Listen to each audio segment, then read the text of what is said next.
Oh my god, guys, you will not believe this. It's been a while since we've had to do one of these, but it's Rachel! At the beginning of the episode, once again, to warn you about some bullshit. It's actually not that big of a deal. I just wanted to warn you ahead of time that Jake, for whatever reason, sounds like he's 17 feet away from the mic for the first, 15-20 minutes of the episode. Which isn't a big deal because I'm doing most of the talking as usual. But, just be aware. He stops being afraid of the microphone after a bit of time. But I don't know what the fuck was going on. So, bear with us. He's there. He's very quiet at first. So, whatever. On to the fucking episode, right? It's been long enough. I hope you enjoy. I'm really excited to talk about Chrono Trigger, as I said 5 minutes ago. Yes. But we have a lot of catching up to do since our last episode. Mm-hmm. So, you say something too. I don't want it to be 5 minutes of me talking. Say something. Something. You motherfucker. I don't know what to tell you. You did. We're going to do a speed round really quick of what we've been up to for the last month and a half, 2 months. I don't even know how long it's been since the last episode, just to kind of to catch up the listeners and each other on what the fuck we're up to. Speed round. I got back into Static X, the band, for the first time in 20 years. Yeah, and I'm pretty surprised about that. I mean, I don't understand what spawns this. I don't either. I don't either. It just happened. I don't know. But R.I.P. Wayne Static. Just throwing that out there again. Miss the man. I finished the Resident Evil 4 remake, which was amazing, and it inspired me to go back and replay Resident Evil 2 and 3's remakes. And I'm going to question the fact that you expected Resident Evil 4 to be bad. I again, and I say again because we had this conversation, but I enjoyed the remakes of 2 and 3, but I did not necessarily love them more than the originals. Okay. And there was things that were changed that bugged me in both, and honestly, it bugged me more in Resident Evil 3's remake than 2's, but there were omissions, changes, adjustments that, as a fan of the originals, irritated me, and I couldn't let go. So I replayed the 4, and 4 kind of does the same thing. There's omissions, there's changes, the remixes, but the entire experience was so solid. It kind of hits all the notes that I wanted, that I did not mind the changes, to the point where it's sometimes there's a remake that that intends to replace the original but fails. There's the ones who intend to replace the original that succeed, and then there's the weird ones like Final Fantasy VII's remakes that aren't actually intending to replace it at all. Okay. So those are outside the conversation. I would say that the original Resident Evil remake is the greatest video game remake of all time. Oh, wow. So it's a high bar that, to me, that it's fucking top tier. It literally does not remove anything of note. It only adds to the experience, and everything that it adds is better. I see. Okay. It's just a superior version of that experience. The Resident Evil 2 and 3 remakes, I cannot say are a superior experience to their originals.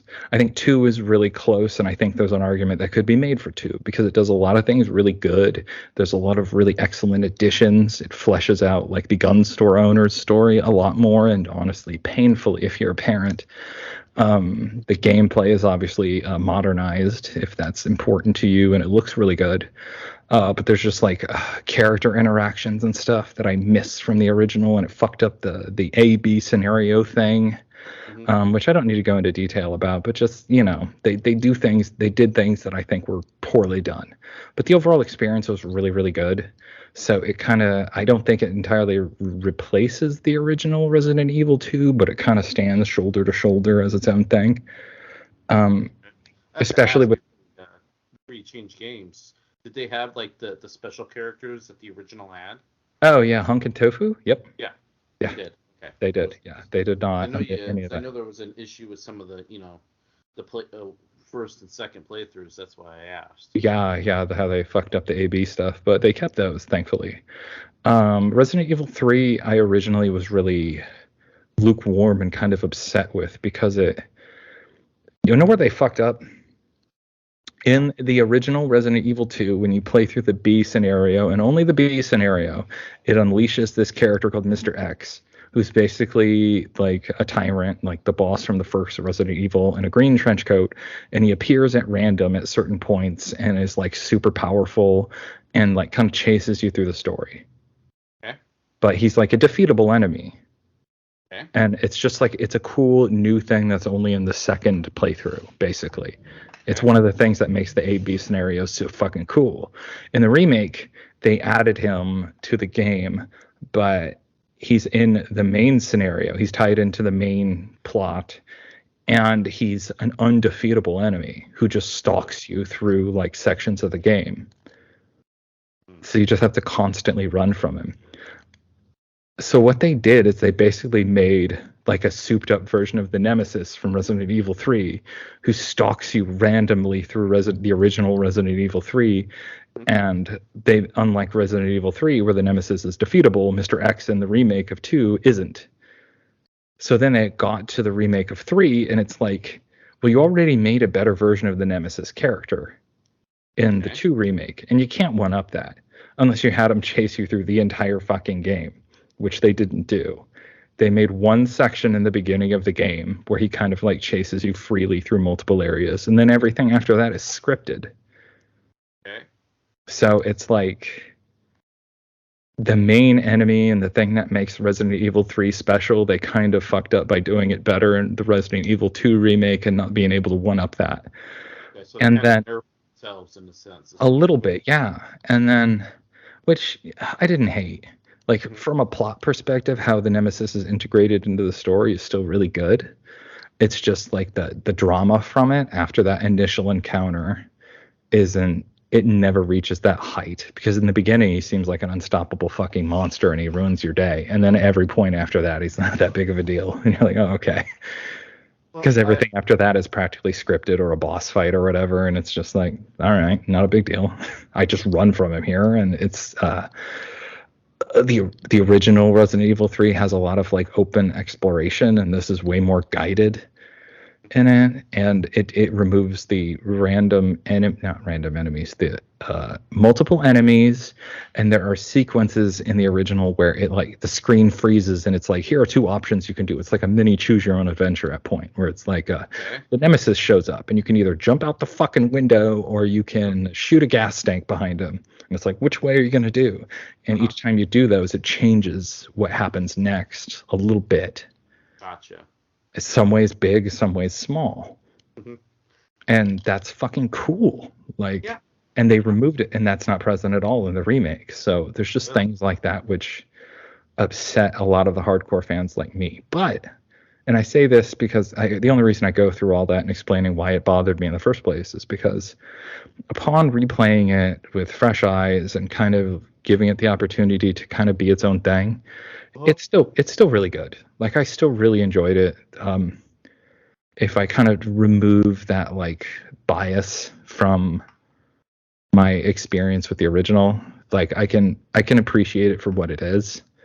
So it's good. It's still really, really good. So yeah, I had a really good time with the Resident Evils. Before you change subjects, yeah.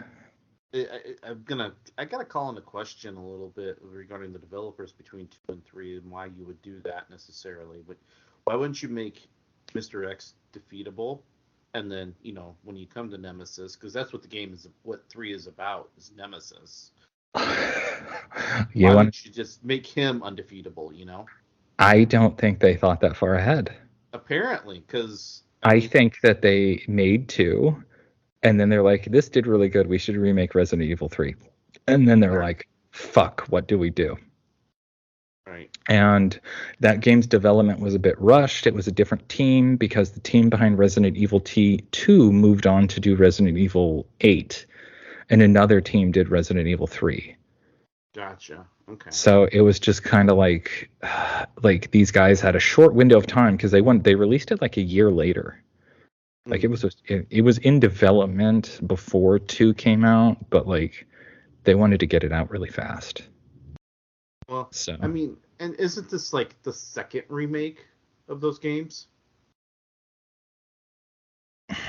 No, Am I it's the wrong? first. No, it's the first remake. They Okay. reissued them on the PlayStation. I mean, they reissued them on other consoles, but it wasn't Okay. like a remake. Yeah. Okay. Okay. Um, That's right. I got a little bit of my confusion in place. So. yeah. So, fuck. What else am I up to? Uh, deciding to get my Mac on and play the field, and then immediately getting snatched up by somebody very, very quickly. But somebody who's a million miles away. So, like, go me. Like, Yeah. had this Go you. opportunity. Rock on. Had this opportunity to play the field and have a good time and make out with other strange queers like myself, and within a short period of time fall for somebody who's a million miles away. So go me. Yeah. It is what it is. Feels like a very stupid choice, but exciting nonetheless. So Depending the circumstances. I mean, kinda, yeah. you, So you really don't know. it's just, It all depends on your outcome. Is it, and you don't know that. oh, I'm not sad about it at all. It's just like funny how that works out. It's kind of interesting how like this last year has been just like this slow like life reset Sure. in a lot of ways. So that's just another step in that grand process. One thing that has not been reset is I'm still the family, the kids and the ex are still celebrating Father's Day for me, which is That's sweet. fuck. It's sweet, but also feels so weird. It feels Yeah. so strange. I would agree. Just the Circumstance. yeah, it's just an odd like. Yeah, it's hard to quite put my finger on. I'm super happy about it. And today's been really good. Like they made me a bunch of really awesome presents. Despite them all still using pronouns and names and stuff that I don't use. But like it's still like this is not really the kids' world to worry about. So I'm not making a big deal about it. It's still sweet. And still pretty young yet, Oh yeah, no, it's not there's no complaints whatsoever about that. And then like we had pizza for lunch and tacos for dinner, and I had cinnamon rolls for breakfast, and it's just been 8 billion calories. So are you really whining about calories now? a little bit. Yeah, part of my speed thing, because I'm supposed to be doing this really fast. I'm back doing yoga for the first time in since before my shoulder injury and surgery. So back in that. It's feeling great. Getting limber again. Trying to loosen up. Good deal. Exactly. And gosh, I feel like I need to wrap this up because it's about your turn to speed run some stuff. I watched Transformers: Rise of the Beasts. It's not bad. I like it more the more I think about it. Whereas when I left the theater, I was mostly like, that was okay. And the more I think about it, I'm more like, yeah, it was actually pretty good, and I'd like to see it again. So I probably won't until it comes out on disc, or digital. But yeah. So to wrap things up on my end, I finished the Final Fantasy 16 demo finally last night, and it's fucking awesome. It's so good. I cannot wait to fucking play it. I almost want to do like another episode, me just talking to you about what's in the demo. And you know what they do with this demo that I think is one of the coolest things I've ever heard, and I wish more games did this with their demos? So the main part of the demo is the first couple hours of the main game. Okay. It's like depending on how fast you play, 2.5 to 3 hours of the game, the beginning of the game. And when you're done, you can save that. And then when you pick up the main game, you can pick up from where you left off. You don't have to replay that section. That's nice. Isn't that fucking cool? And this game, the opening is strong. Is it? Really strong. Like this is I am in love with these characters. I am emotionally invested. I can see why they were just like, here you go. Have the first couple of hours of the game free. Like, because you know what that says? It says you are confident that first couple hours is going to sell your shit. And let me tell you, if I was not already sold, it would have sold me. Like, shit, I need to I need to get this game now. I cannot wait till it releases in a few days. I'm so excited. I don't even have the words other than just, it's been a long time since I've been this excited for a game. I say, which is like not entirely true because I was really excited for Resident Evil 4 a couple months ago, but still. Just a caveat on that. I mean, I think just going off of what you're telling me, some of the hype I've seen, some of the things that they've done, just from what I've seen and viewed and read, I think this is probably the first really unmarred Final Fantasy as far as development is concerned. It seems like it. Since like 10, I would argue. Yeah, maybe. There's hype again, too. Like, serious fucking hype. Well, and if you think about it, the last 5 entries, okay, 11 had issues when it first released, trying to get everything right, right and released and fitted properly for the game. It was an MMO, so it's kind of to be expected. Yeah. Then there was 12. 12, I view kind of, they tried to do the whole management system in that scenario very, very loosely. Okay, so the characters, okay. Oh, you mean the gambits? Yeah, the gambit system where they're trying to automate the situation. Yeah, and which is super standard now, but at the time was pretty fucking new. Yeah, and I felt like they kind of missed the mark. I mean, it worked. Don't get me wrong; it was a successful, entry, but I feel like it still kind of missed the mark a little bit. I think it hit the mark, but it was a little bit before its time. It was doing stuff that many games even today don't do with their automated party members. Like I think it was really awesome, smart, and innovative, and it scared a lot of people because people didn't. Right. It changed the game more than people were expecting and ready for. Furthermore, I felt the story to that game specifically was a little forgettable in a sense. I mean, in comparison to the numbered single player entries before, absolutely. Yes, and that's my point. Is I'm judging off the standard that was set with 10. Okay. 12 did not set the world on fire like the previous single player entries did. No. Right. And 13 tried. 13 still played into what 12 was trying to establish, in my opinion. I think it tried to do a different thing. It was 13 tried to have the hype of the previous ones, and it just about had it, but it took so fucking long and was delayed so much that by the time it released, everyone was disappointed because it took so long. Yeah. Again, it was marred with a little bit of controversy behind it. 14, the MMO, it had to be redeveloped in a sense. Yeah. And 15, I felt was nerfed towards the middle, the middle game. There was so much more that was supposed to be added from the middle on that just kind of got thrown out. Yeah, I think that one they just I think that game was one that it was obvious that they had ran into a time issue and they had to. Mm-hmm. But I think that one was relatively well received. It just didn't. But, I think it was marred by an issue. So I think, and from what I'm understanding, like I said, what I'm seeing with 16, it's not really getting. We're not seeing it marred with issue for one reason or another. We're not seeing delayed development. We're not seeing, You could say the 7 remake also had that same, like, there was drama just behind its delay release, fanfare. Everybody loves it, but there's a small but vocal minority of people who were very pissed about the changes that it chose to make and how it's not really a remake, so the name could be misleading if you, so like.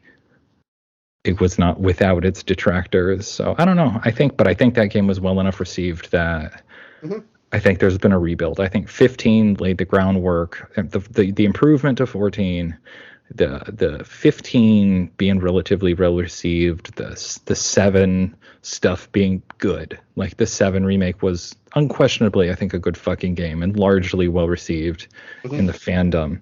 I think it laid the groundwork for 15 to be kind of. Was it 15 before the 7 remake? Oh, sorry, I meant 16. Sorry. Okay. Yeah, 15 being good, and then the 7 remake being good, and the 14 remake or being redone earlier being well received. Like there's been a lot of goodwill things done to kind of get the fandom back rebuilt. or get faith back in it. So I don't know.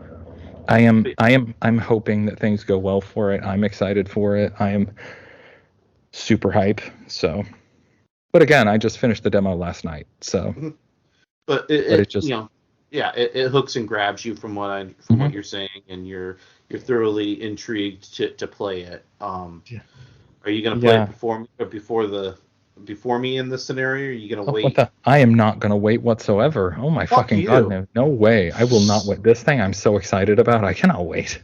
I'm gonna play it as soon as I get it. You just know it. What I will do is not spoil it. I'll just send text to you on occasion, being like, "Holy fuck, Jake!" So, well, when you finally can play it on PC, you're gonna be very. You'll have a whole lot of texts of me going "fuck," "holy shit," "fuck" to refer to, and be like, "When did they say this?" All right. Okay. So, as far as myself is concerned, not just hasn't been a whole lot of change, except for the new gal. Been hanging out with her a bit, and we've been trading off weekends and things along those lines. Still just kind of putzing around. Haven't really found a game that really kind of grabs me. I poke around at Minecraft a little bit. And which is good. Which is good. I'm glad that you're still kind of going back to that and having fun. So I almost got that clock tower finished now. I got my godson tickets to a Twins game, so he got to watch that, which was hell yeah. And they were pretty good seats. They were behind home plate, so they were both him and his dad were really happy about it. I even got it with their favorite team while they're playing the Twins, because the Twins aren't their favorite team.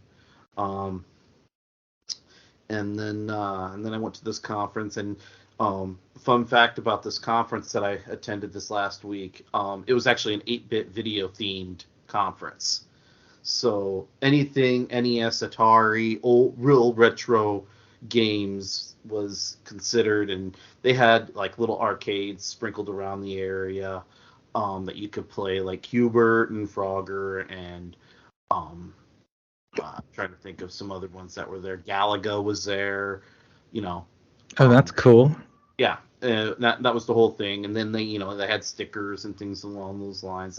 But one of the coolest aspects, and I thought was kind of the coolest aspects, was the registration gifts that they gave out was a cooler, a little almost like a lunchbox cooler, okay? And they intentionally put things that you would like need to do a gaming session, like they had like energy drinks in there. They put candy. They put and then they put a few stickers, and it just kept going going on and on a little bit there. It was kind of nifty, even though I'm not a big fan of energy drinks. I just thought it was a nifty aspect. Cool. One of the cool things they did was the registration gifts, which I thought was really cool of them.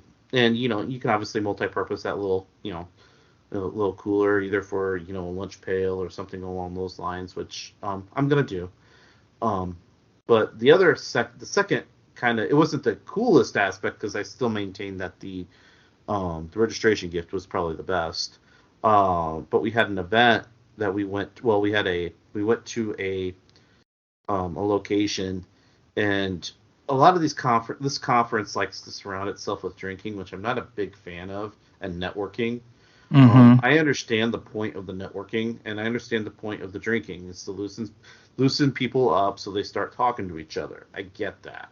I've just never been a networking guy, so it's kind of like, I'm not real interested in this. But the place that we went to was like a glorified arcade, like an adult arcade, sort of. And I found that I really like playing pinball, weirdly enough. So, and they had some really old school games. There's this one racing game I remember back in, that was actually here at our local bowling alley, that they had, and it was still for $0.25 to play, which was even better. Oh fuck, yeah.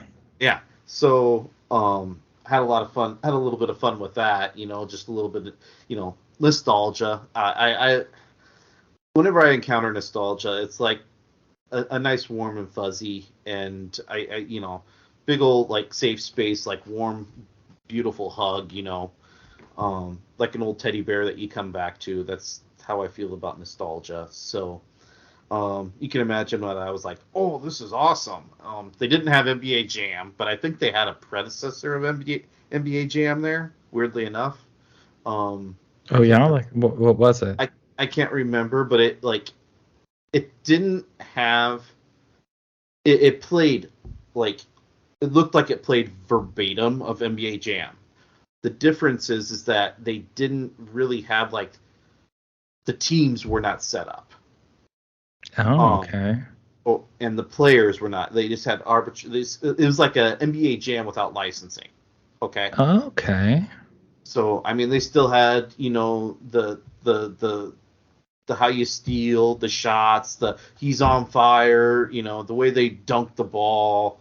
I mean, they had all of it except for the fact that it wasn't called NBA Jam, or it didn't have like all the the Bulls, the Magic, all them guys, okay, or the players for that matter. They just had like a weird head on top that they simulated, if you will, but it was kind of cool.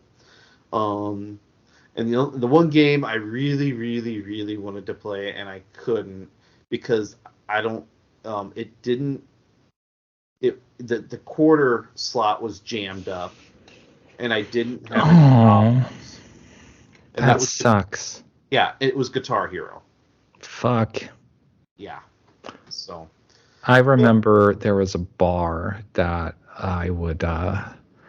At like my first job in Houston, there was a bar we would occasionally go to. And the weirdest thing, it was me and this like super conservative Christian girl would get up and get super drunk and play Guitar Hero. That's funny. Yeah, it was like the weirdest combo, but that was like what we would do whenever we went to this bar. It was fun. So, but yeah, and then they had like, it was a good time, but that was the highlights for me for this conference. So, but yeah, so yeah, it's been kind of a interesting ride and lately, and still continuing forward, and I'm digging the game. It's the first time playing Chrono Trigger, and I really enjoy it thus far. So yeah, well, we can't just do that, Jacob. Why not? I want Jacob, to. You know the fucking rules. What are the rules? Enlighten me. Well, my special lady friend just sent a video to me, and nice so I know. She's going to interrupt the podcast. Oh, wow, yeah. No. She showed you some tits, and they look fabulous. Oh, they do. Yeah, that's a fact. Oh no, she was showing me her lamp. Well, like she sent me a picture of her lamp earlier because she's an artist, and I was like, "What's the fucking problem?" Mm-hmm. Nice. Yeah, it's broken. Oopsies. The lamp is broken. Yeah, I feel dumb. Sorry. Yeah, Jacob. So we got a picture of a broken lamp. Yay! But it's from a with a pretty face. The damn it! Now I'm all flustered. Shut the fuck up. We can't just jump into the episode proper because we got to say the show name because we are Damn Chocobo.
Jacob, it's your turn. Read Wikipedia and tell me about Chrono Trigger.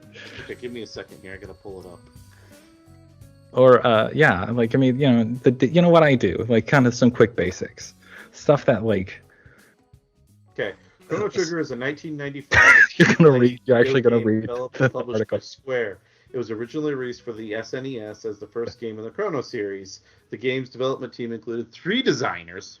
Yeah, it did. That Square dubbed the Dream Team. Okay? Yep, that's a fact. And it Hironobu was. Sakaguchi was the creator of Square's Final Fantasy Final series. Fantasy, yeah. Yoji Hori, creator of NX's Dragon Quest series. Yeah. And Akira Toriyama, character designer of Dragon Quest and author of the Dragon Ball manga series. Wow. And he was also, yeah, he's not only the author, but he's also the designer. Wow. So he's the writer / artist designer of Dragon Ball Z. So they did bring in some heavy hitters with this. Like, fucking seriously. Yeah. And like when you look at these characters, like Toriyama kind of reuses some like design elements from his characters that are like trademarks. Okay. So like the main hero of this has hair very, very similar to Goku from Dragon Ball Z. And there's a villain the guy that can't be beat. Yes. And there is a villain who you will meet very much a little bit later in the game who's going to kind of have something very similar to Vegeta. Okay. The initial villain / antihero / co-lead of the Dragon Ball series. Wow. So for those I feel like that. So if you understand what that hairline means in Akira Toriyama characters, that's kind of a clue about this character when you meet them. Gotcha. So, but hint. For those unenlightened, the game's story follows a group of adventurers who travel through time to prevent a global catastrophe. Hence the title Chrono Trigger. Jacob, when did it say it released? Well, the March 11th, 1995. Okay, yeah, that's a good time. Was that before or after Final Fantasy VI? Because I think 6 was after, but I could be wrong. You mean 3? Fuck you. It's 6. Okay, so you're going to put me on the spot, huh? Yeah, I am. You got the power of the internet at your thumbs. Do I now? No. It did. Final Fantasy VI released before Chrono Trigger. Okay, that makes sense. This game is fucking awesome. Like, what a way to end your reign on the Super Nintendo. Like, can we just... here, let me just... Oh, yeah? My God. It's worth applause, huh? Jacob, just getting into our histories with this game. This is a motherfucking game that I had heard about for years before I finally played it. People put it on. They were basically like, it's like the Final Fantasy game that's not a Final Fantasy game. It's like, it was told me. I had somebody tell me it was basically like if Dragon Quest and Final Fantasy had a baby. It's like it might as well be considered a crossover game. Like just like stuff like that. Just like the highest fucking praise. The best game on the Super Nintendo. Like that sort of shit. Which is a high bar because the SNES had a lot of good games. It did. So. I had people being like, you'd have people discussing like what's the best RPG, Final Fantasy 7 or Final Fantasy 6, and then you'd have other people rolling up like and be like, wrong on both accounts. It's Chrono Trigger, and then everyone at the table would be like, yeah, it's a strong point, rubbing their chins, like that sort of like proverbial moment. I still say Tactics is better. Well, yeah, that's because you're a fucking gentleman. Troll. That's not a trolling statement. That's a genius statement. That's galaxy brained there, my friend. That's the bottom image of any meme where it's like good idea, better idea, best idea. Like the Vince McMahon getting horny and falling over his chair like sequence of memes. Anyway, yeah. So that game I had heard of for many, many, many, many years, but I didn't have a Super Nintendo, so I couldn't play it. Right. And I didn't get a chance to play it until it came out on, drum roll please, Chronicle.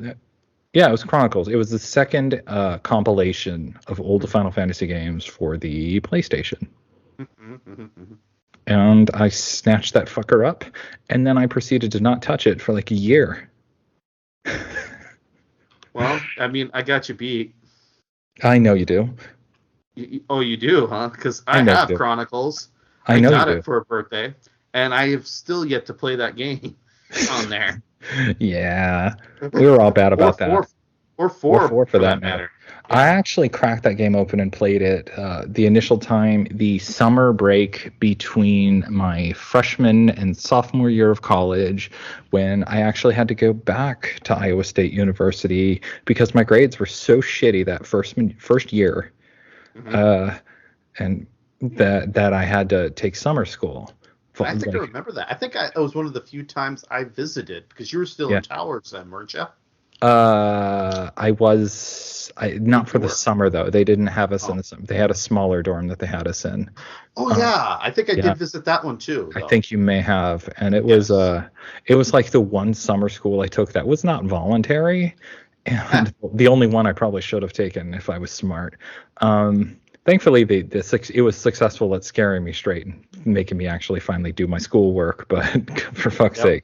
sake, that I met a group of dudes who I was really only friends with for that fucking summer. Like, Hmm. sadly, and we all kind of went our separate ways afterwards. But like, I would like drag my TV into their room, and there was a TV already in there that another person would be playing a game on, and there was a computer in there, and we'd just be like three dudes just playing separate games. And Just chilling. that I played Final Fantasy IV, Final Fantasy Tactics, and Chrono Trigger for the first time that summer.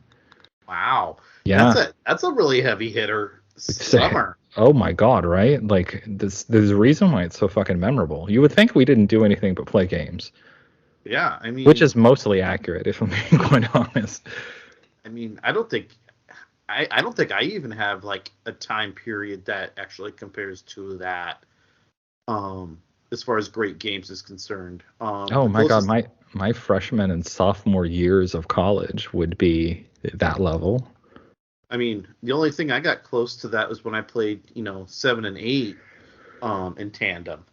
Oh, So actually, I would almost argue my entire college, like it was just a nonstop stream of really good games because I was never like, despite my grades getting much, much better after that first year, I devoted way too much time to games instead of my art.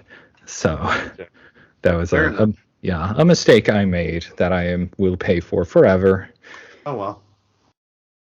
But anyways, But regardless, not a complaint. So yeah, that was my kind of history with that game. I immediately played it. I loved mhm, it. I because when you hear hype, you kind of mhm. it's very easy to be like, oh, it's not that good. Come on, it's old. That's not, like, who fucking cares? Like, and I played it and I was like, oh no, this is actually really fucking excellent. I was enraptured. I played it twice in a row, which rarely ever happens, especially with RPGs. And it's always stuck with me as just one of those like really fantastic games. And then I proceeded to like I think I've only ever touched it like one other time Mhm. since that point. Hmm. Wow. And yeah, but like it still is stuck with me. So yeah, and your experience with it, my friend.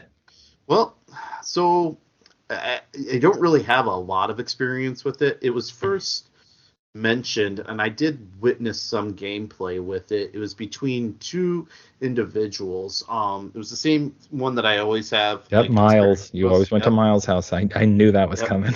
That was one of them. But they actually played. So it was another individual that um they played this game first, I believe. Yes. But they played it in tandem a little bit because one advised the other. This other individual advised Miles on where to go and how to, what you had to do. Because from what I understand, it can be kind of confusing as far as what timeline you need to be in or what time, within the game. So, and that's what I just my own perception of that probably could be completely false. Okay, I just know that they did it.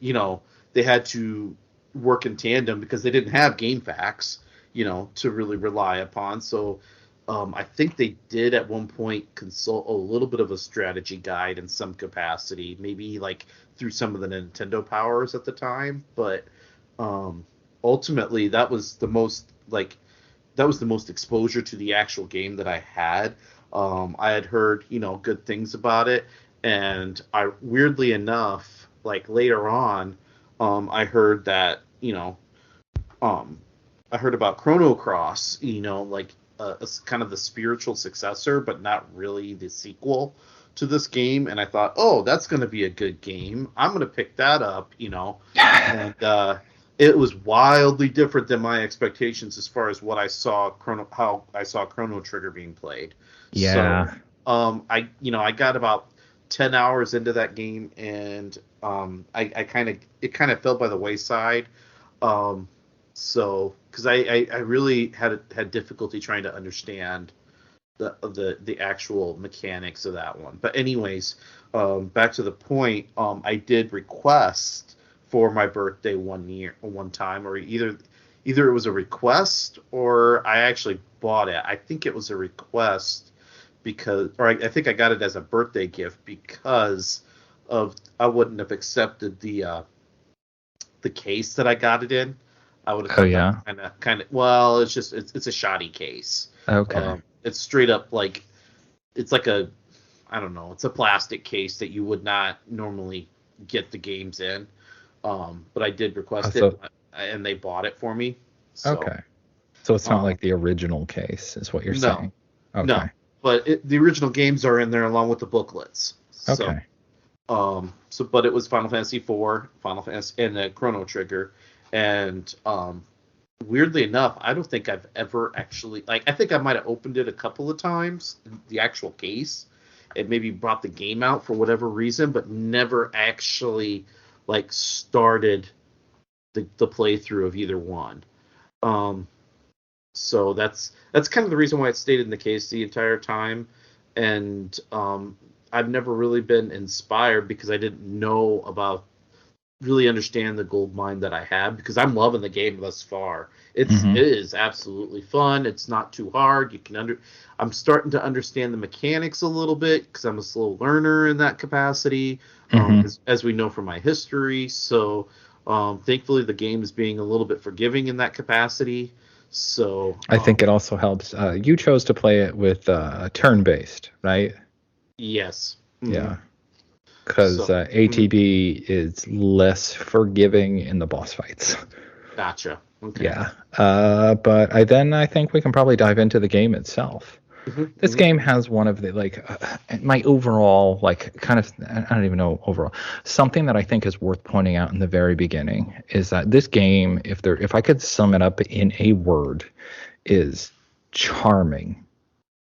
Absolutely. It's just packed with fucking charm and life, and it just even if you're not super familiar, if you've never played it before, it's just immediately very welcoming and friendly. It's like the RPG equivalent of a warm blanket. It feels like. Well, and the characters themselves, they're not we've been dealing with, for the last how many Final Fantasy games that we've come across. Usually there's always a brooding character that, edgy drama. Yes. And these characters high are drama. That. Yeah. No, these guys are there is high stakes, but they're especially later, but they're just on a fucking adventure. They're just on and they're generally upbeat, usually all the time. Yeah. So which is kind of a nice, what's the word? A fresh play for us, or at least for myself. Everybody is extremely likable. So I haven't had any issues. Now, I think there is a little bit of brooding or a little bit of a character change with Frog, maybe. You will definitely have some brooding later, but even they have a ton of charm.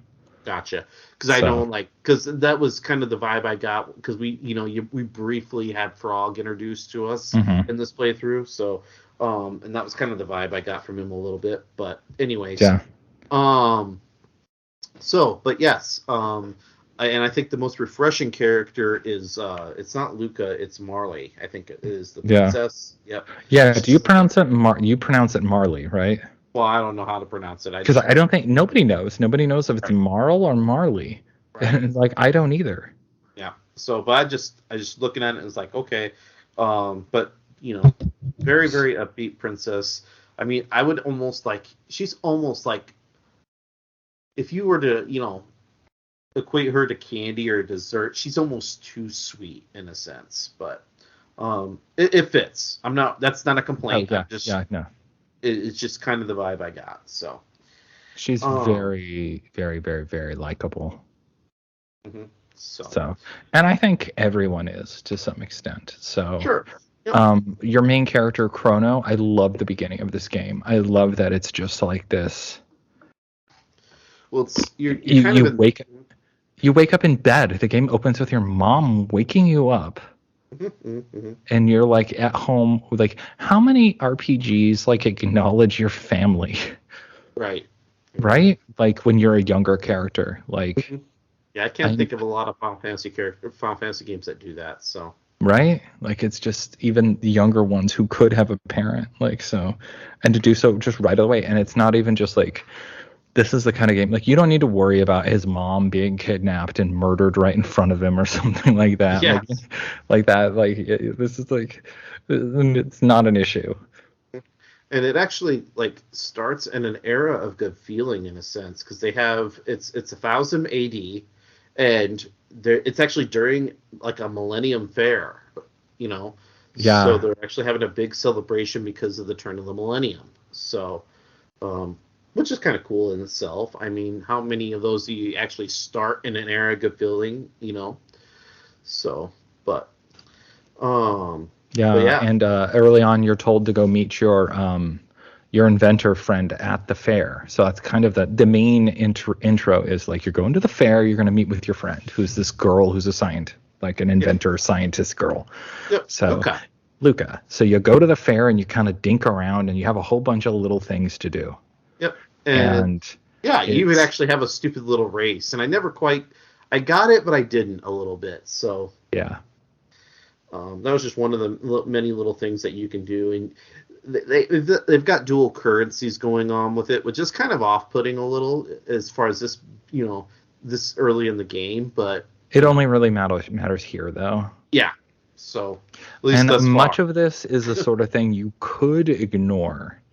Mm-hmm. Because it's kind of a lot of just goof off bullshit. Right. However, it unexpectedly will come back later what you do and how you do it. Oh, really? That'll be interesting when we encounter that. Yeah. Oh, we already did for our playthrough. Oh, we did? Oh, okay. Yeah, the court scene. Okay. But yeah, so there's a lot of little things you can can buy stuff. There's a race. Yep. There's a girl. Money to buy stuff. Yeah. So. Yeah. There's a missing cat. There's a robot you can fight. There's a fun house. But eventually, you're gonna find a girl who's running back and forth. Yep. And she, she's running back and forth, and you encounter her, and she kind of wants to join you, or at least you're escorting her. What the initial inciting incident is, she'll run into you, and she'll drop her like necklace or locket or pendant or something like that. And you have to return it to her, I think. Exactly. If I recall. And this is one of those things where, like, depending on how you handle this moment, it's going to come back to get you. Ooh. So. Because you can go up and talk. So to I'm her. already fucked, is what you're saying. So, yeah. Well, you've already done it. Yep. So like in terms of story, right up the ass. You've already had the consequence. So. Oh, okay. Yeah, the court scene. Yep. So like, but you can basically you can pick up the pendant, or you can go talk to the girl first. And I think she complained. She's like, she like loses it, and you go around and find it for her. That's what I did. I mean, yeah, she drops it when she runs into you. So yeah. And when you find it, you return it to her, and she makes kind of a big deal, and then you guys kind of get, she's like, "Hey, you want to be accompanied?" Basically, and so she'll follow you around, and the other, the game isn't ready. The thing, Luca's experiment isn't ready yet, so you have to dink around a little bit more. Right. So there's like there's a swordsmith you can talk to. You can go to the help somebody find the cat. There's a soda guzzling contest. I think I So won that too. I think so too, because it was super fucking easy. But then Luca's experiment is ready. Go. And what happens there, my friend? Oh, yes. So she's asking for kind of a participant from the audience, and let's see. And you talk to Merle, but Again, I don't know if it's Marl or Marley. right. We should just pick right now. What are we going to call her? Marl or Marley? I don't know. I don't either. You know what? Make a decision. I used to always say You're the Marl. leader. In my head, I would say Marl. However, I like the sound of Marley more. So we're going to call her Marley. Okay. Right or wrong, she is Marley. In my game, she's called Hot G. So. Well, that is the most Jake thing. Because girl wouldn't fit. God bless. You are such a Jake. So, my friend, what happens next? Well, so they look for a, what won't call it a person to volunteer. There we go, a volunteer for the crowd, and to take part in this. And people are pretty reluctant at first. Mm-hmm. And did you say what it was? What the it's a teleporter. Yeah. And that's why people are a little reluctant about the whole situation. But Marley, being the the gal that she is, she's like, I'm going to go do it. She is plucky, I think you could call her. Yes. So she goes right up there, marches right into it, and says, let's do this. And what happens is the teleporter actually interacts with her pendant, and she disappears. Yeah. And it's like, oh, shit. Everyone is like, okay, that's a problem. Yes. Including Luca. She's like, how did I do that? Show's over, folks. So if I remember correctly, there's still like a rift or something like that. Mm-hmm. Or there's like they are able to like simulate it again, I guess. Yeah. You can take the pendant that she left behind. Oh, that's right. That's what it is. The and then you'll get left. That's it. Yeah, and then you get on the teleporter and you get teleported to a new time period. Yep, because you don't follow. Exactly. To the same place she went, which is 600 AD. Yep. Not a lot going on here at this point, This is kind of your first opportunity to get into some like real fighting. And in this like valley canyon, I think they call it a canyon, or it doesn't really matter. It's just a little area, and there's just a bunch of cute little enemies to beat the shit out of. Yep. Your general combat against regular enemies is very much kind of just let the game autoplay for the most part. That's what I've ended up doing. You can also pick up a few items that'll enhance your stats a little bit. I want to say that the enemies are charming looking. They have a ton of character and life in their animations, especially in comparison to a lot of older Final Fantasy games where you're fighting just like a static sprite. Right. So seeing these guys move around and dance, and they look like there's like no attempt to make them look threatening. In cases, like a lot of times, even the smallest enemies in Final Fantasy, they like try to make it look gnarly as fuck. Right. And in this, it's just like, no, it's just a cute fucking critter, and it's rolling around on a berry and it wants to fuck your shit up, and you're like, okay. The other thing I'm going to applaud the game for is the fact that they didn't do random battles this time. Yeah, I mean, they're like sort of random-ish. Yes, but not really. Yes, I mean, you kind of have to trigger that enemy in a sense. Yeah, they're almost like. So. They're not quite scripted, and they're not quite random, and you don't quite most of the time see them, but sometimes they'll jump out if you kind of trip whatever triggers them to jump out of something. It's a fascinating system, and I love it. Yep. So it's a nice refresher again, much like the characters. So yeah. The environment just looks cool too. Like it's just it just. has a cool energy to it that's very positive and lush. Mhm. You know what it kind of reminds me of, and it makes a lot of sense because of like the character design and stuff like that. And it's sort of the same thing that I could have said about Mhm. this other game, Secret of Mana. Yeah. Yeah. Secret of Mana had that same like lush, vibrant vibe to it Yes. and its environments. Despite you hating that game, but yes. Yeah, I didn't hate it, but I certainly didn't love it. Not like this. So, Not like this. yeah. But yeah. Yeah. And So you continue through this. Yep, you could do, and you encounter some save spots which are exhibited by a couple of sparkles and on the ground, and but eventually you're gonna make your way to, I think it's the castle at this point. Yeah, when you get out, you can kind of visit. There's like This little town where the bear was, and and like the town. It's basically the old town version of where Chrono is from. Yep. So, and you can get, so you can get yourself a little bit familiar with what's going on. Yeah. What time frame you're actually in. It just gives you a little bit of background. So exactly. It's like a vibe touch of the environment, really. Kind of like what Marty flavor McFly text does. Yeah, I was gonna say it's like Marty McFly when he goes back to 1955. He's kind of stumbling around trying to figure out what's going on, what the time is, where is he at, what is he doing, the whole bit. So. Yeah. So the obvious choice is you're going to want to go to the castle, where you have to go through the forest, which is another area to fight a bunch of enemies. I think this is one of the first times you run into a black chest with a fancy symbol on it. Those start popping around here, and you cannot open them yet because they are locked by a mysterious energy, which or I don't something understand. or so you'll learn it later. Yep. But it's very intriguing. It's kind of annoying too when you walk across one. It's like, damn it, because I'm opening every chest that I get, which is probably a bad move, but whatever. So, but yes, go into the castle. You pillage, you look around, you check it out. Very quickly when you get in the castle, the thing that hits me, I don't remember the exact details, but you get blocked by two soldiers who will stop you, and then the queen will come out and give you permission to follow her in the castle.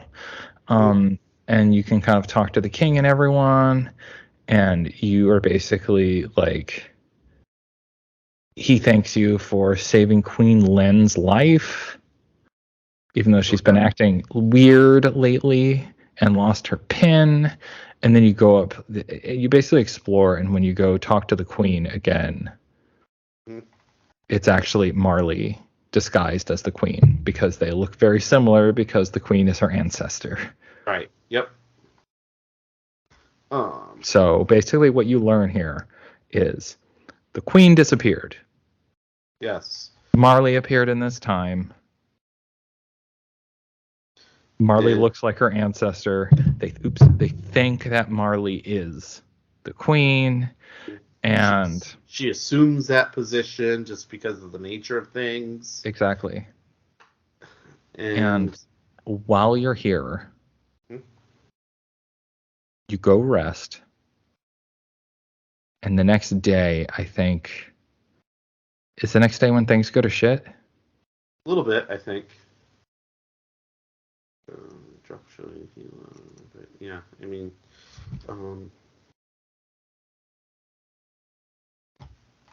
I think so.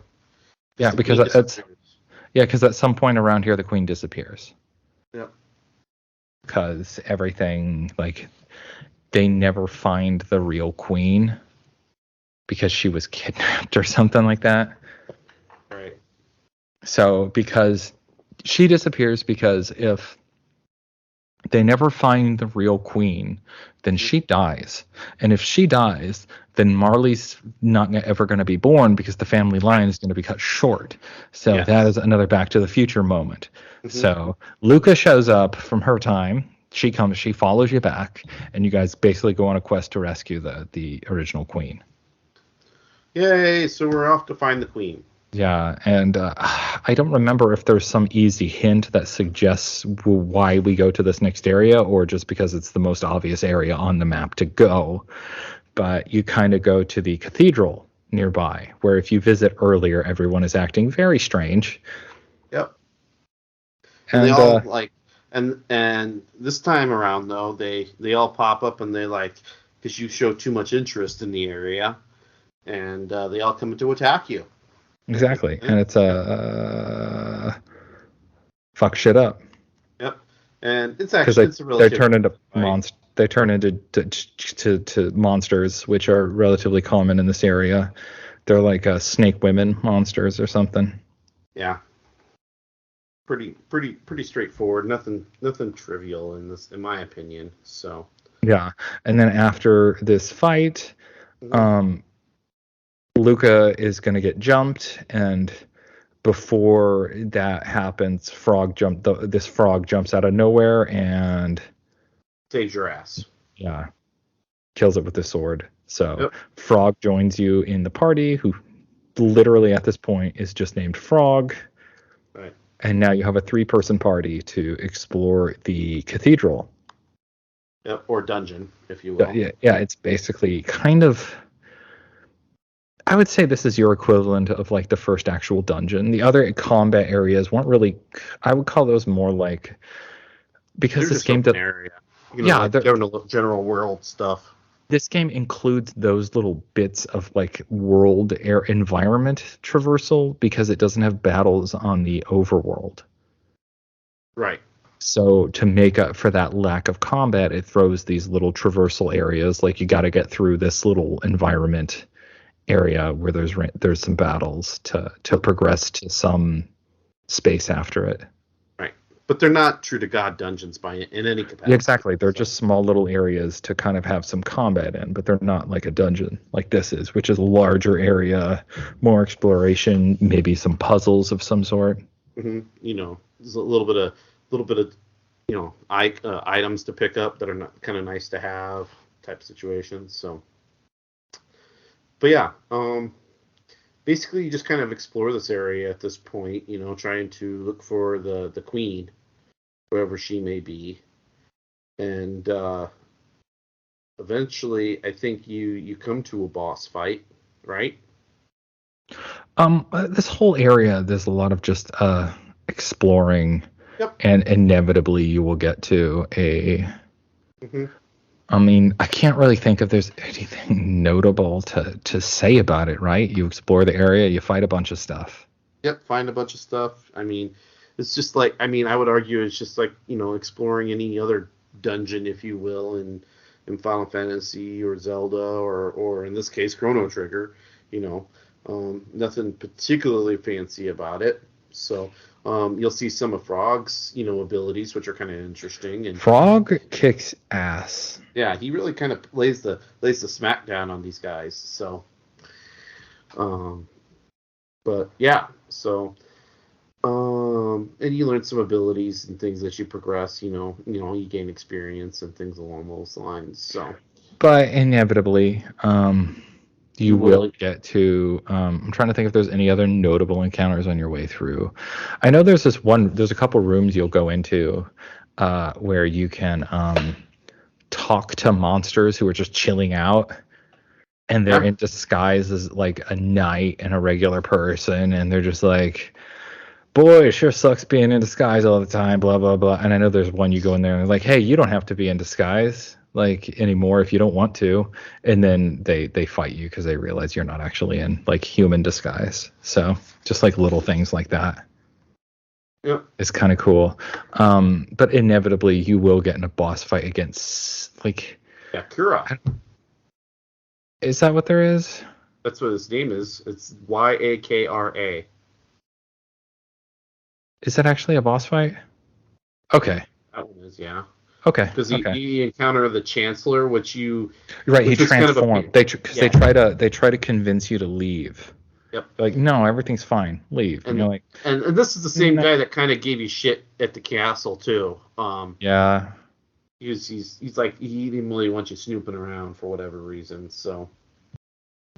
Or for obvious reasons, I should say. Yeah. But yeah, so, and you can, this is where you can kind of exercise some of those extra techniques that you got. if you acquired them. So with Frog, so and Luca. Techniques. I guess, are they called techniques? I can't remember what they're. Yeah, you can do techniques, which are awesome because that's basically your individual abilities. Like, so they all just kind of go under one window. So if it's a magic character, they'll have magic techniques. If they have physical techniques, and then there's combo ones too. So if you have the ability for multiple characters to team up to do a move, they'll kind of appear in there too. Which I kind of dig that. That's kind of a nice new tactic, It's super fucking cool. You have really powerful ones, especially when you're teaming up with Frog. Right. But yeah, so this is your first real boss that you're taking on, you put him down. Yeah, it's not hard. I mean, it's literally your first boss. It's not hard, and it's really just kind of opening your door to those. Mm-hmm. Also the real Chancellor is in a chest there. Yep. In that room. You got to save him too. Yeah. But yeah, and then they, there's some banter that takes place after between the Chancellor and Frog and what was going on. So, and once you get back to the castle with the proper queen, you're going to run back to the room where Marley disappeared, and she will reappear, thankfully. Yeah.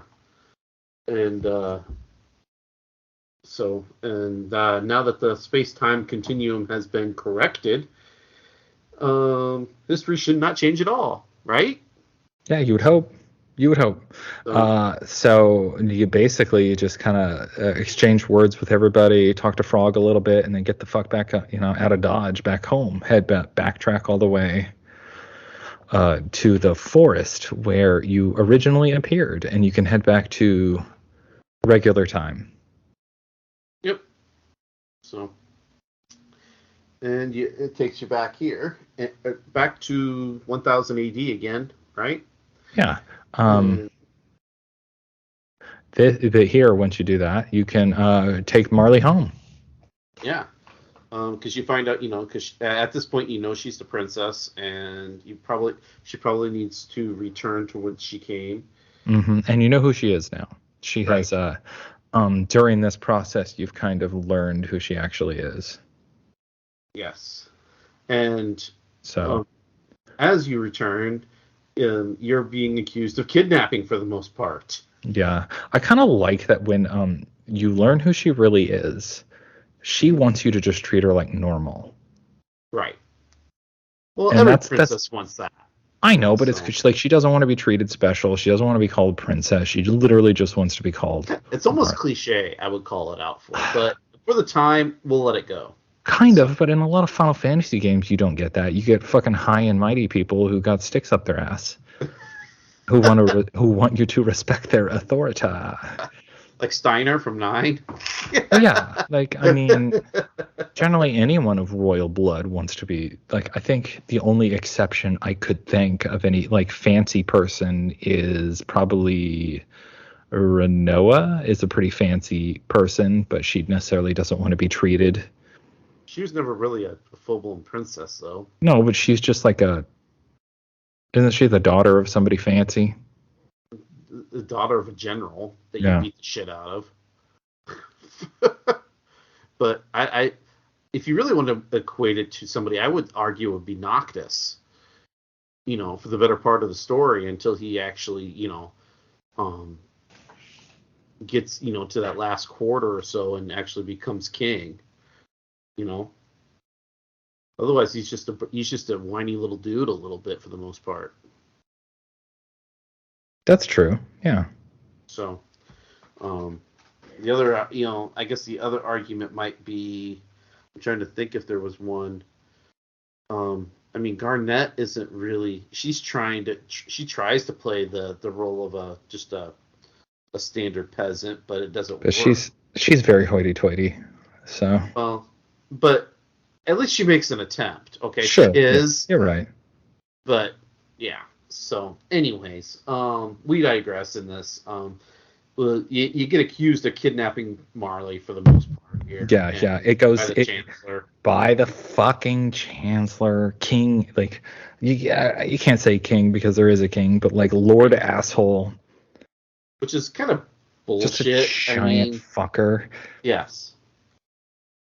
So.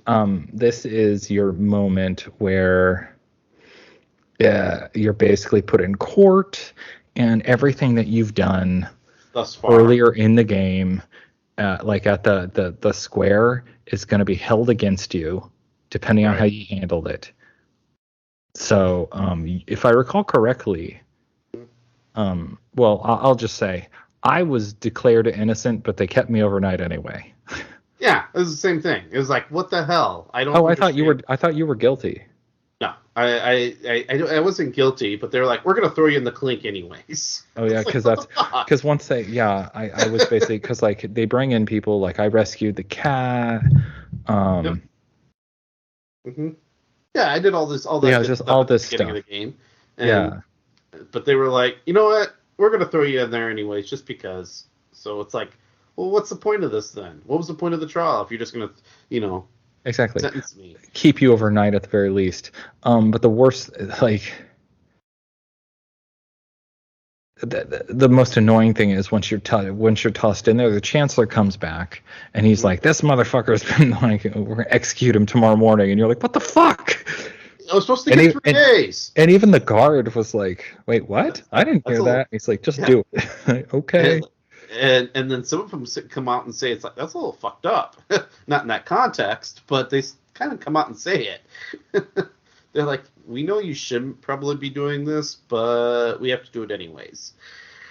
So, but anyways, so yeah, now you gotta just kind of break yourself out of jail, and which I can't completely figure out. I guess you don't get your equipment back immediately. They don't. I can't remember if you do or not. In it, but apparently, I guess they didn't take away your sword when they threw you in the clink, which is kind of fucked up. You thought they would have disarmed you, but you put the guard down, Yeah. The breakout is pretty awesome. Mm-hmm.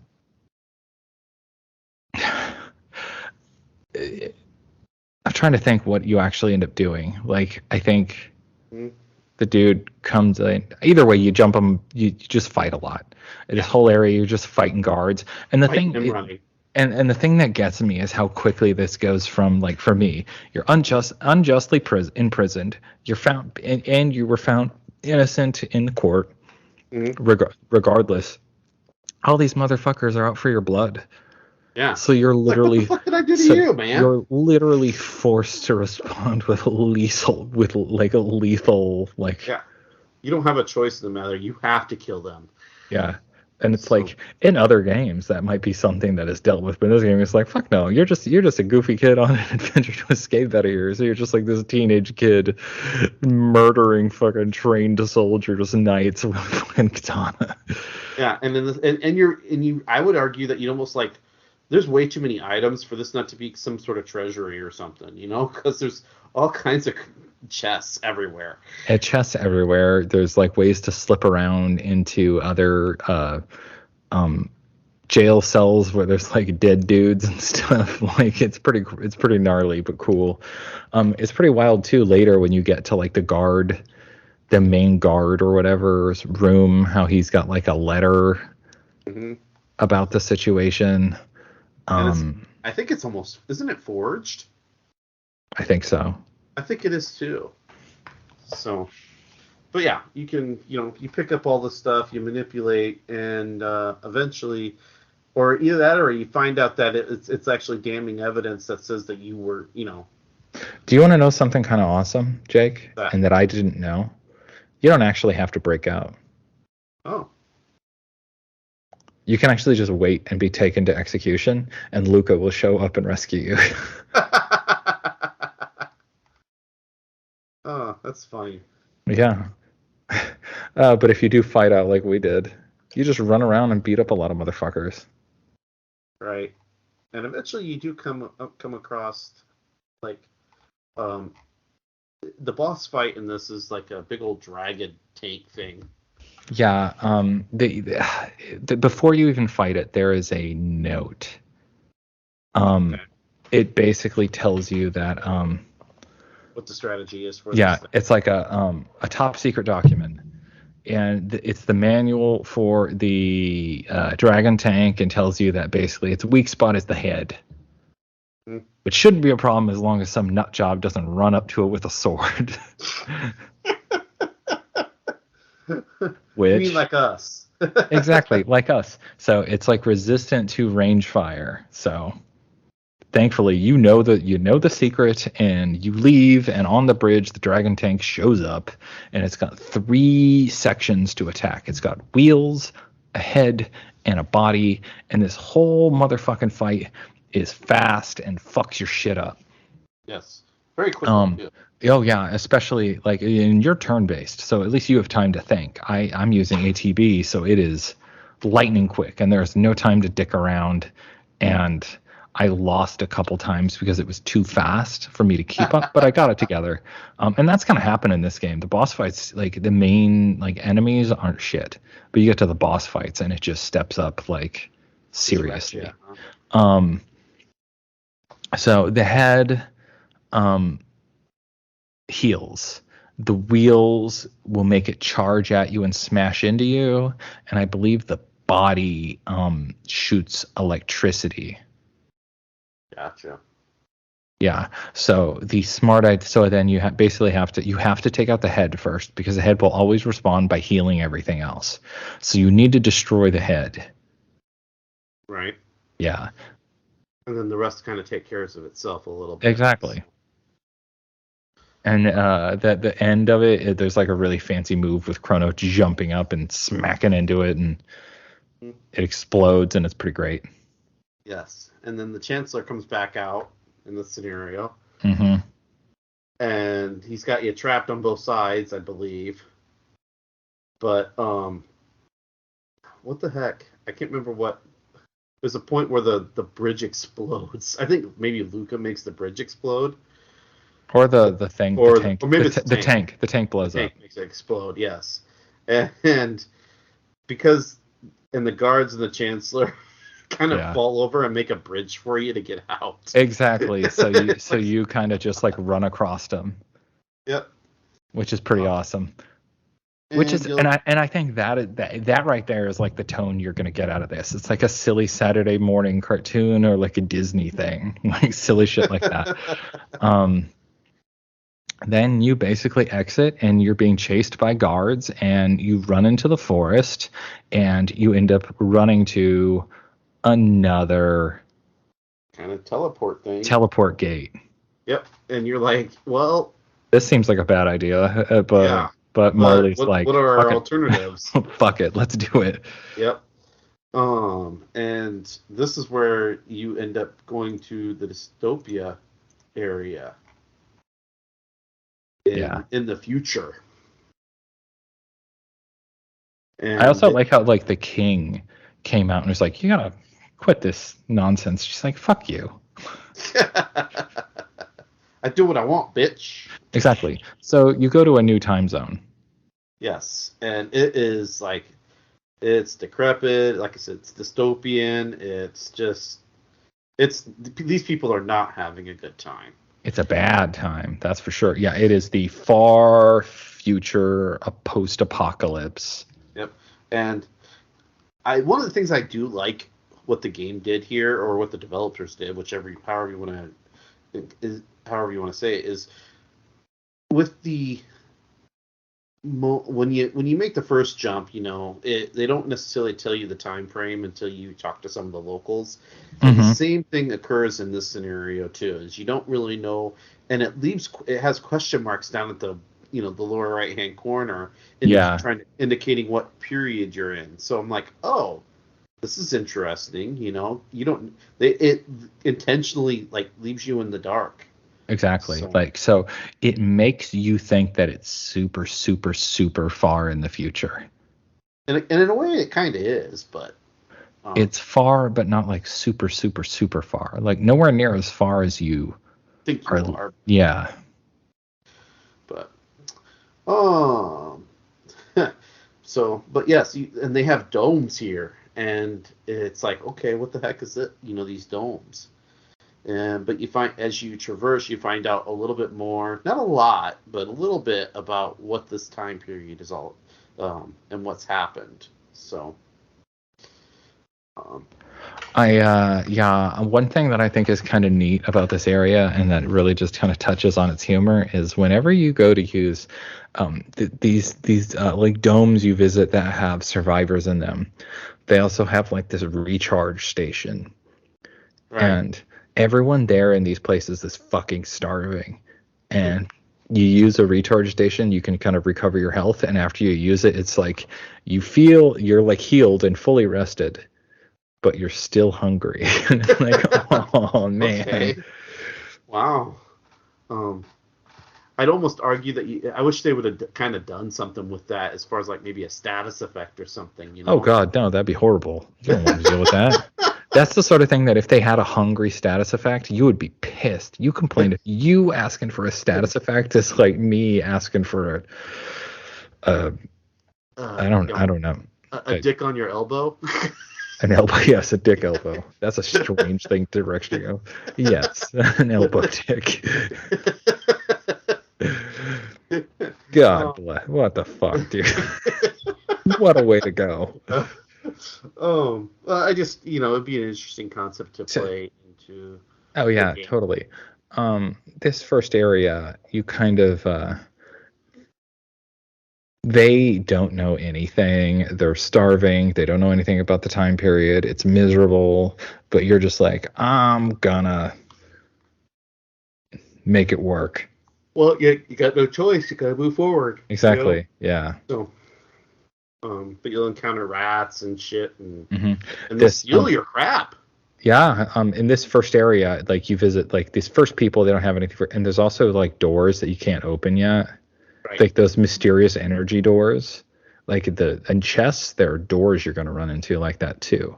So the first area is like the Bangor dome, which is like, I think this is there's people here. Yep, there is, and this is where you first encounter one of those areas. It's called an Enertron. Yeah, the Enertron. Yep, that recharges your HP MP.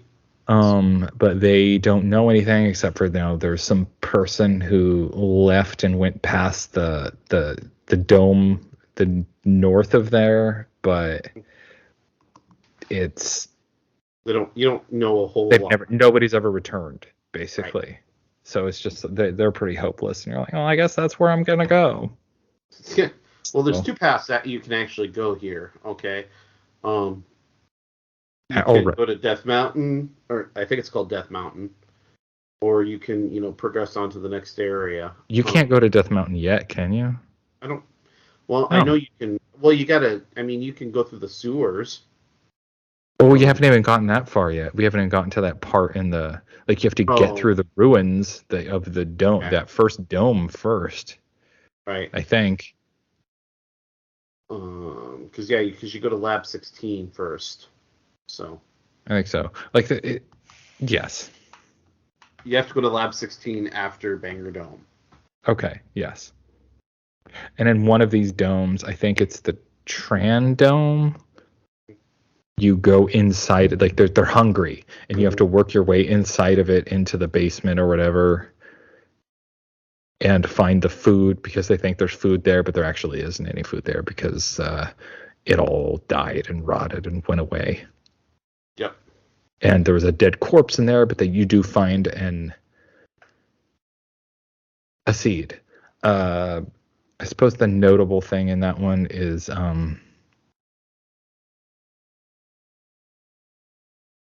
oh shit, no, that's later. I don't know, man. It's hard to tell them all apart. You get to Le Dome d'Aris. That's the one after. So basically you go to, there's like the original dome where there's nothing. There's a Tran Dome, you can meet people. You go through one of the ruins of some sort, and you get to this dome, and that dome you can go into the underside, and you fight the boss guardian. Mm-hmm. which is relatively fast. Yeah. And that's where I think that's when you start encountering, like, you start understanding that there's, no food and things along those lines. Yeah. The Delta Guardian, if I remember correctly, is the boss that it summons extra little dudes. Right. So you got to kick his ass. You have to beat up the extra dudes first. Because if you attack him while the little dudes are out, he'll do this thing called Delta attack. So you got to take out those first, and then you can attack the main unit. Yeah, no, I remember. Yeah, like the little bits or something like that. Yeah, because after a period of time they reappear. So yeah. So, and it's like a counterattack while those things exist. So it's helpless until they resummon them in the fight. So yeah. And after that is the area where you'll find a dead dude, boxes with rotted food, and you'll find the seed. Yes. So, and you can return back to the people up at top in that dome and be like, hey, we found a seed, use this to grow food. And then they're like, oh, we have hope. And I think on your way back is when you encounter that rat situation where you have to chase a fucking rat. Yeah, there's a rat chase, which is,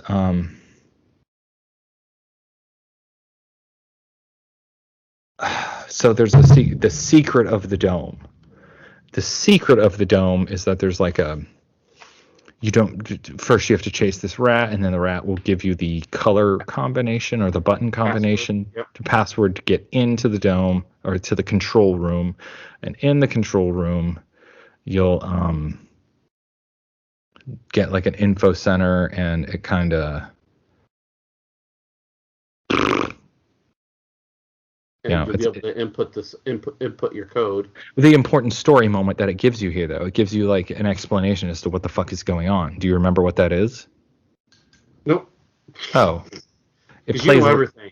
I do know everything. Apparently, the bit on the information that computer holds is that the world was destroyed by Lavos shortly after like you guys left in your time.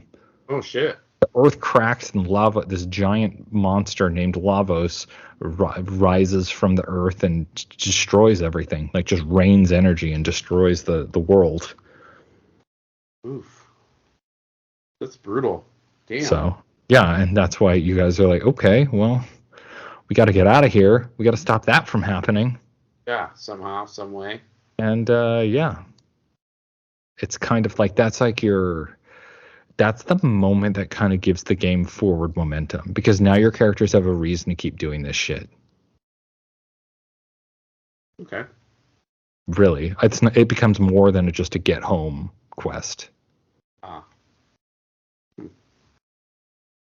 So I mean, I vaguely remember they dropped Lavos as the name, I think. Like, you don't remember that, like, they access a computer and then see a little, like, thing of the world getting destroyed? I don't recall seeing the world get destroyed. Oh, that's weird. Yeah, yes, I'm weird like that, though. It's one of the most notable story segments in the entire fucking game up until this point. I just remember they do like and I might have skipped over it rather quickly. I could have. You must have, yeah. Because I do remember them name dropping Lavos. Okay, yeah, it's literally like it shows the day of Lavos, and it's yeah. So anyway, now your goal is to change history in order to save the future. Yes. So go back, whatever, talk to the guy who runs this dome, tell him everything, give him the thing, the seed to give him hope, blah blah blah. Mm-hmm. And they tell you that you there's talk that you have to go to Lab 32 or get past Lab 32 to access the next little time thing or time spot. Mm-hmm. So that's kind of telling you where the next place is going. And I apologize. I referred to it as Death Mountain. It's actually Death Peak that you go to. But there's nothing you can really do there. It's not. Yeah, I mean, there's. It's a location you can visit, but you don't have the ability to do much of anything there yet. Right. So but like first to get there, you have to cross the sewers. Yeah, and there's a race. There's the sewers you can cross, digging around in the sewers and fighting a bunch of shit. And you fight Crawley down there, like a big old fucking caterpillar type looking thing. Oh, is that what it is? The boss? Okay. This. I hate sewers. Like, and this is just like, it's basically a sewer area, and it's kind of like a small maze. Yeah, a little bit. Like, I don't remember anything about this thing. Not really. There wasn't much to really know. So. Yeah. So, beat it up. Right. And then you can talk to some folks, but that's not really. There's not really much more you can do, and and that's when you would progress through the lab 16, or in this case the next step would be lab 32. Yeah. Next process to go. There's kind of like, ultimately you have to backtrack and use the motorcycle in the, what is it? There's an area that there's like this motorcycle thing, a jet bike. Yep. Doan gave you the keys to drive the jetpack or the jet bike, and when you get there, a dude named Johnny rolls up and wants to race your ass. Yeah, and you have to beat his ass to. I feel like we're kind of like way we're going backwards and forwards a lot. Yeah, but also that kind of that's also how I explored this area, because I didn't know where the fuck to go or what the fuck to do. So like I kind of got lost here myself, and I wasn't using an FAQ, and so I was kind of bumbling around to different areas and repeatedly going through the sewers. I completed the like I went and beat the boss in the Eris Dome earlier. But then I forgot about the chasing down the mouse or the rat to get the secret of the dome or whatever. So like I literally like forgot all about that, and I left the dome and then dinked around and did the sewers and went to tried to do the death peak and all that shit.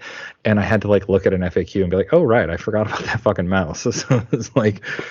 And they do leave a hint that you're supposed to capture the mouse. That's what literally they flat out tell you to. I just got like, I stopped right after that point, and I was like, I'll deal with this next time. And then I forgot I needed to go back down there and deal with that fucking rat, which then was a huge pain in the ass because I couldn't catch the rat. Yeah, he's a bitch to catch. That is here we are bouncing back and forth, which I think is appropriate in a time travel sort of game. Because we're both playing it on Android. That's not something we touched on before. At least I'm playing it on Android. Are you? iOS, but you're using a tablet, and so am I. Yep. And the touch controls are mostly fine, except for you have to do like fast, quick movements, like chasing down that fucking rat. And it took like, I don't know, 15-20 minutes to get that damn rat. Oh yeah, it's at least that. It was I was really mad. I was getting mad and cursing about it. Like, you fucking, like, I was like, I need to connect to my PlayStation controller to see if I can get Bluetooth working on like a Bluetooth controller, because I can't do this with the fucking touch controls. And after enough bitching, I finally did it. And there's like, I would argue that there's some situations where I would agree that the controller would have been definitely beneficial. So yeah, 1000%. Despite your best efforts. So, but back to the jet bike. Oh yeah, you got to face Johnny. You basically, you don't really have an accelerator. You have a couple of boosts, and you're literally just like auto racing horizontally across the screen, basically just trading places. And the only real strategy is save your boosts to the very end, then boost ahead, or kind of like block Johnny, like just stay in front of him and he just bounces off the back of your bike. Yeah, and that's kind of what I did a little bit, and then I did I saved my last boost for the end. Yes. Just for extra measure. So. Yes. I don't know what happens if you lose, honestly. I got no idea. Yeah. But apparently, I guess there's some scores and things that you can do. Maybe, I don't know. I will probably end up revisiting him when we come back to this time period later. So. Yeah. But yes. So at I this point, you're on this side, or you're on the other side of Lab 32, and now you can head to Protodome. yes.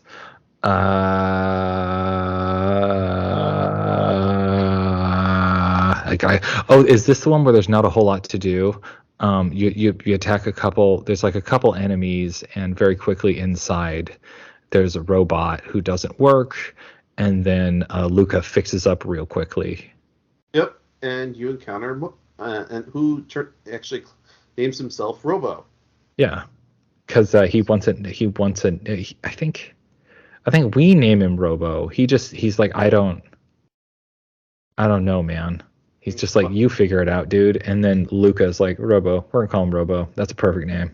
And like they kind of go over the spiel about how robots aren't necessarily inherently bad. It's just that it's kind of their programming, but they do have like a loyalty factor, so to speak. Or in this case, Robo does, because Luca fixes him up. Yeah. So, but shortly after Robo joins the party here, you have a choice whether or not someone stays behind. So. Yeah, and I chose to leave Luca behind for no other reason than I'm like, she's the tech person. So if like she can handle anything techie on this end while we are there's a gate. Mm-hmm. That you have to get to. Yeah. Well, but the door won't open in this gate. So we have to activate the generator, which is in a factory. Right. So I believe I left Marley behind. Yeah. I mean, it's kind of like you basically have, if you take Marley, you have healing magic with you the whole time. If you take Luca, you got offensive magic with you the whole time. Right.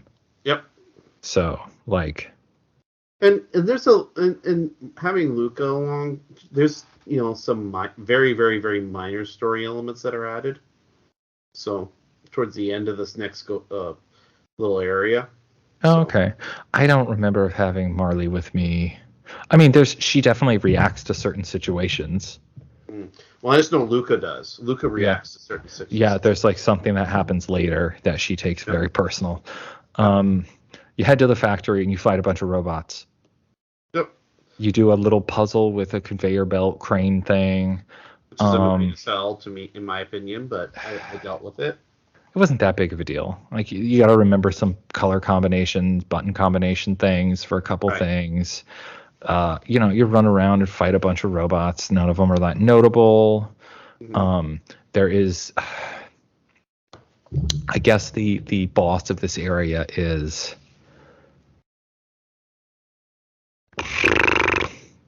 Well, I guess first you have to when you finally get to the end, you get to where you need to be, and when you activate the password to activate the generator or whatever, it triggers on an emergency security system. Yep. And so you got to get the fuck out. Yep. So you're kind of, I don't know if you're actually being timed. I don't think you are. But there's a sense of urgency here. It's like most of those games where it's kind of blaring an alarm at you, and it's like, you gotta go, everything's going haywire, even though very rarely is there actually a timer. And on the way out, you run into Robo's old friends. Yep, and a shit ton of them too. Yeah, and they don't, and they're like, Robo's like, they are telling Robo that he's malfunctioning. Malfunctioning? Yeah. So that wasn't. I mean, I wasn't trying to be emphatic about a certain point of that word, but okay. I would argue that they are being malfunctioning. They are malfunctioning because they're all acting like dicks. Yes. Well, they accuse Robo of it, though. Yes, and they mean that in terms of he's helping humans, he's supposed to be a killer defense robot like they are. And because he is basically being a wimp, they decide to beat his ass right in front of you. Yeah, and his defense is that they help. He tries to convince them, and he says, "Well, Luca helped me," and Luca kind of stands in a little bit, but they're just not having it. So Yeah, for us, it's like Marley is like, we gotta fucking do something. We gotta get out of here. We gotta save him. And Robot's like, no, don't hurt my friends. Meanwhile, they're just murdering him. Yeah. And then they throw him in the trash. Yeah. And Pretty much. afterwards, it's like, Marley's like, oh, it's fucking on now. And Luca's kind of the same way a little bit, the same response. So, like, how dare you, you motherfuckers. Yep. And so you go in there and you kind of tear them apart. I took them down by one. So. Oh yeah, I just did a bunch of techniques and it kind of hit them in groups. Yeah, so, I did something similar to that, but I did make sure I targeted ones that I went. It wasn't just arbitrarily technique. I was like, okay, so I took this guy out, but that guy's affected, so I'm gonna pinpoint him next. So. And then afterwards, and like seriously, fuck these guys. Afterwards, Marley or Luca, whoever you have, drags Robo out of the container, and you help get him back to the Protodome, where I think, and Luca fixes him back up. Yep. So, and Robo decides to tag along with the party. Yep. And now after that, you guys can move on to where the gate is. Yeah, which is in the Protodome. You open the door, and everyone goes in to the gate. Mm-hmm. And you don't go back to where back to your time. You go back to someplace else, and it's like, what the hell? Yeah, and all of a sudden you end up to this place called the End of Time. And that is where we will end it today. Because it's this weird new place. And I kind of felt like we were starting to get confused and run out of energy late in this one. Which is not a reflection of how I feel about this game. I think Chrono Trigger is fucking charming, amazing, comforting. It's excellent. It is a top of its class experience. Has been a joy to play. And I can't wait to play more. Yes. I am thoroughly enjoying it. I'm very curious of what happens next. I feel like this game is like 1,000% up your alley. Like you in the past, you have spoken really highly about how when we play older games and older RPGs in particular, they just really trip your trigger. Mm-hmm. And this one is just kind of like a really, really good example of those. So I expect you to really enjoy this one. It's so far it's been like a really, really nice glass, fresh glass of water for me. Just really enjoyable, very refreshing. It's a nice change of pace in comparison to what we've been playing. So yeah, the lack of like serious drama, that doesn't bother me a bit. I know, I'm like it's a tone thing, and it's not to say there isn't like dire circumstances that happen or will happen, right. But it's just like the way it handles those themes is almost child friendly in a good way, like in a way that's. I mean, everything kind of rolls down your back, but you still consider it like, okay, this is something that. It is not trying to beat you over the head with like, you should be sad right now. Yes, exactly. Yeah. So it's like, okay, well, we need to work on that then, Yeah. And it's cool. It's a good change of pace. The tone is good. The game is beautiful. The music is wonderful. Everything is great. So, yes. Man, I could sing its praises more, but like. With a game, like everybody knows, you all probably know this game. Like, what else could we say?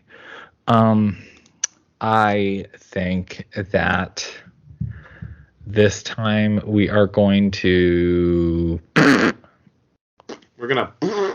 Huh? Okay. Yeah. I don't know how to do that. You don't know how to do that? Well, Jacob. I'm trying to. Will you take your two lips And Okay. I thought that was Never something to mind. do with the game. Never mind.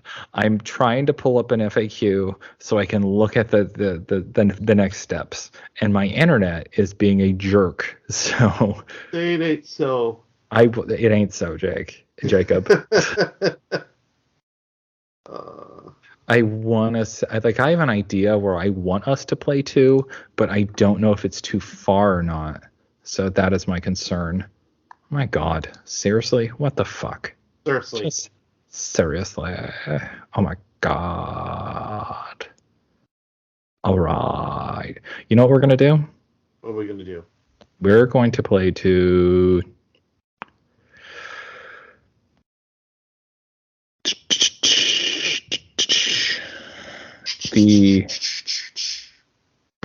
Okay, we did.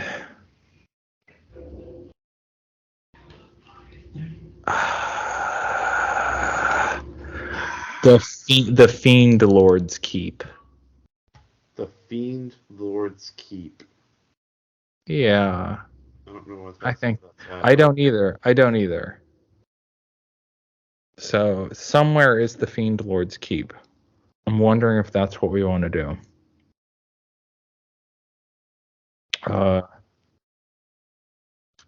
There's a Magic Kingdom. Maybe we'll do that.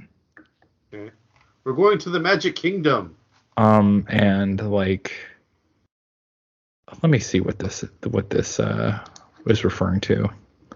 It says 44, so I'm going to search for 44.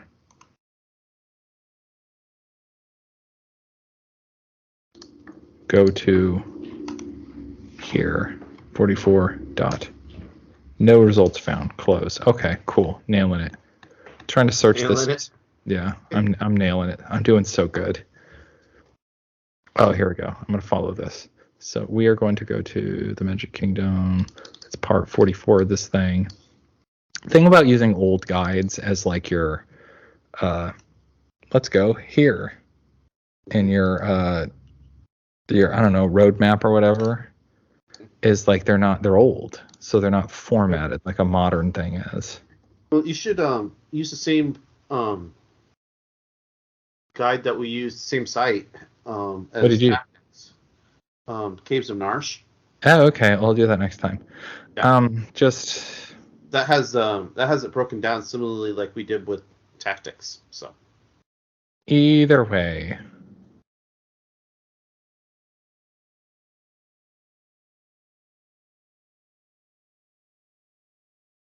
Okay, here, what we're gonna do after you complete the, I guess what you would call the Tyranno Lair ruins, and leave that time frame to the next world. Yeah. I think that makes sense. Does it though? I guess. I mean, this is called the Enhasha, the magic city of Qajar. Does that make sense? I don't know. We're going to make it to Qajar. Stop when you go to Qajar, whatever that is. Qajar. Wherever Kajar. Qajar. Qajar. Do I know what that means? I don't remember. I'm sure it's going to be rad. Jacob. Yes. If people want to reach out to us and tell us how we really flubbed this one at the end, how can they do that? They can reach us by email at damnchocobo@gmail.com. Or they can reach us at damnchocobo on Instagram, Facebook, or Twitter, as long as that exists, for which seems ever encroachingly less time, it seems. Yes.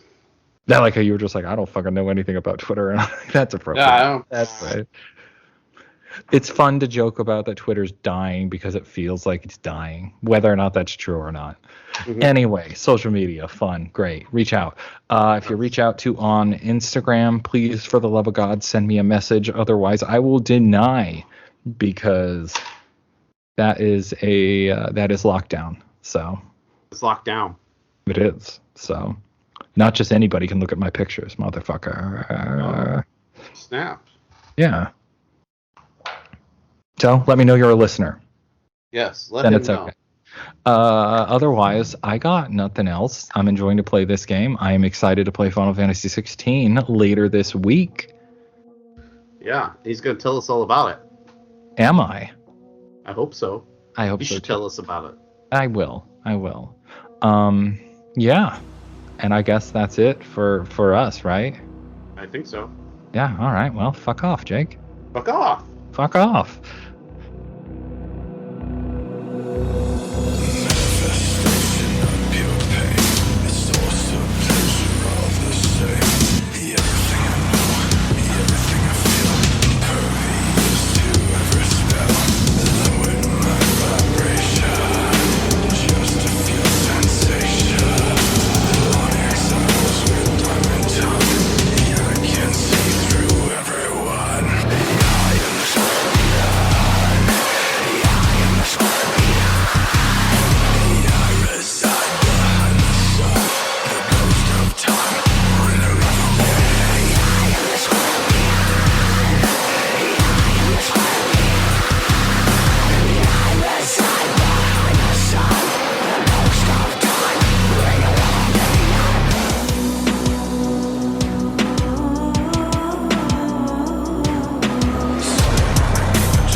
Jacob.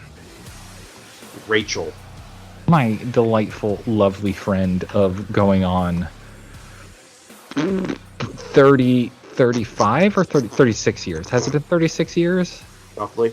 Okay, yeah. My friend of 36 years.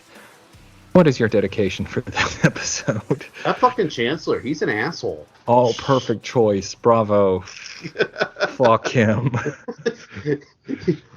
Not only do you not get convicted of your crime, you still get thrown in jail? How fucked up is that? And he somehow convinces everyone that you're going to get the death penalty. Like what the fuck? You didn't do anything wrong. Absolutely not. Saved a cat and you get thrown in jail for it. It's like, what the fuck? Some chick runs into you and now you're going to get the death penalty. Yeah. What the hell? You know, you save some chick and then they throw the book at you. Right. Like, what the fuck? What kind of world do we live in? Right. I mean, how does that work out? I would love to argue with you because that's always fun. And like, even if it wasn't late, like I wouldn't I could use that as an excuse to not, but like, I literally have nothing to disagree with you on that. That is the best choice. Fuck that guy. Yeah, he's a dick. So. Spot on. Well, Jake. Yes. It's been a lovely time playing this game and a lovely time recording. Yes, I agree. It's been fun. Until next time, Yeah. Play the game. Yeah, play it. We already did fuck offs. We're not doing that again. Oh, what are we, heathens? I am, but that's beside the point. Talk again later, man. You have a good, I don't know, month or two, however long it takes us to get back to this fucking recording bullshit. Yes, absolutely. Take care. Bye.